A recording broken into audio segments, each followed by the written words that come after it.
You said, no, we have to invest in things that we're going to clean up the air, clean up the rivers, and so on and so forth. The issue about how China is going to deal with green energy and adjusting the economy is a very big question. Now with the new 5-year plan, is putting an emphasis on green growth and developing new technologies, new energy, is having an enormous impact, positive impact.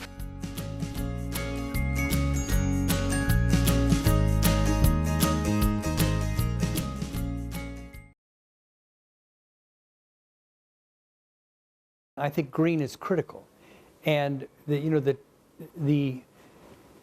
early industrializing countries in the West, and then Japan, and then in industrial East Asia, Japan and the Four Tigers, all industrialized very rapid. Well, East Asia in particular rapidly, but in the West it took a long time.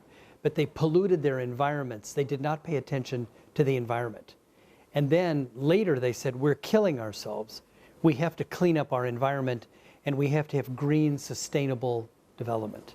So they're very well aware of that now. And it's expensive.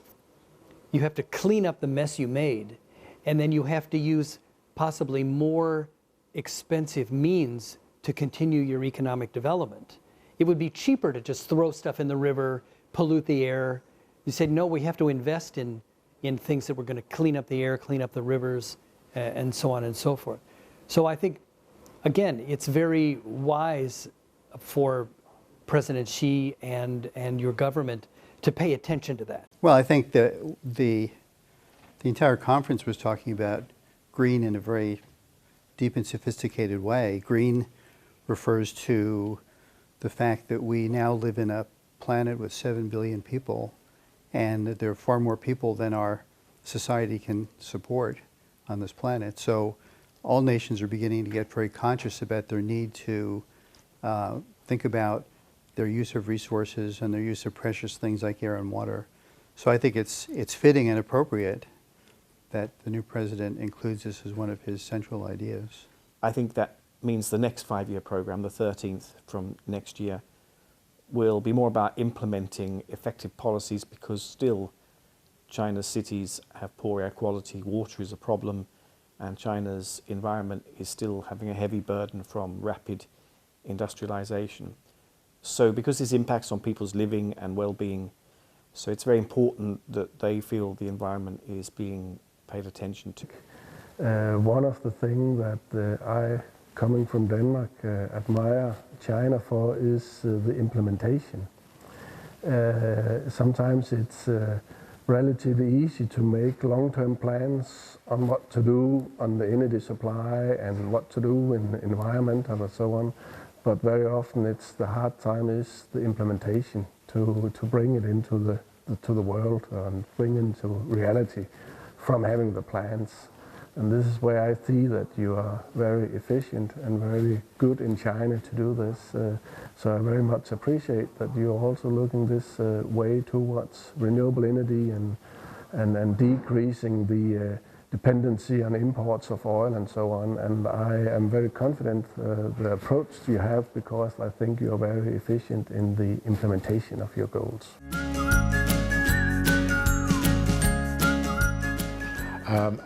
And so, I mean, what the bad side of China's development has been the way it had disregard for the environment.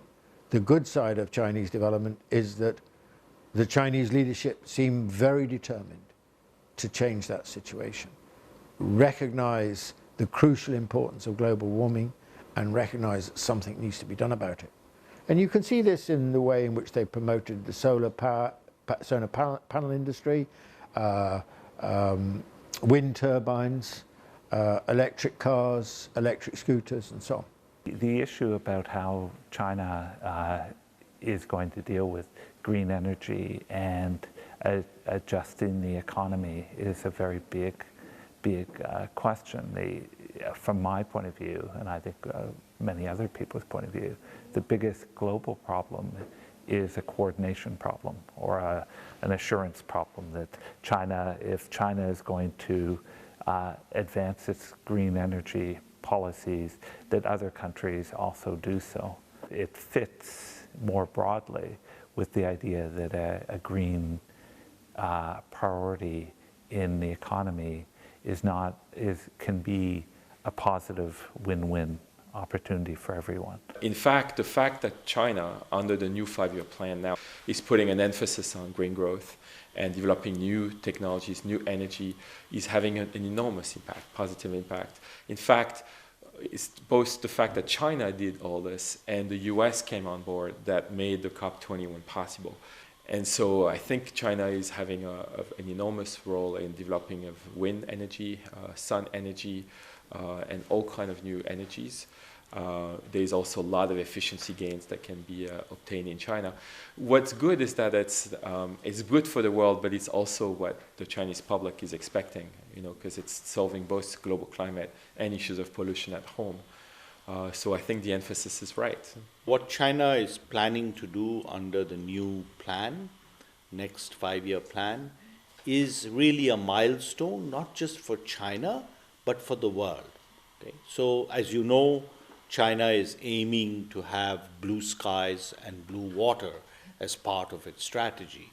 And it is extremely important to recognize that China is plans to put an effort behind that, which very, very few countries can do. So, for example, China plans to spend 3% of GDP every year in cleaning up its water and in cleaning up its air. Okay? That is the amount of money they are planning to spend on cleaning up its infrastructure. It is larger than what Brazil spends on all of its infrastructure in a year. So the ambition with which China is approaching this is very important.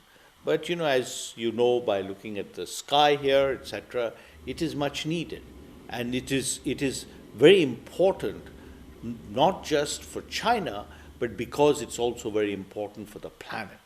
So by doing this, China is making a big contribution to the world, but it's also making a big contribution to the future generations of young people here in China.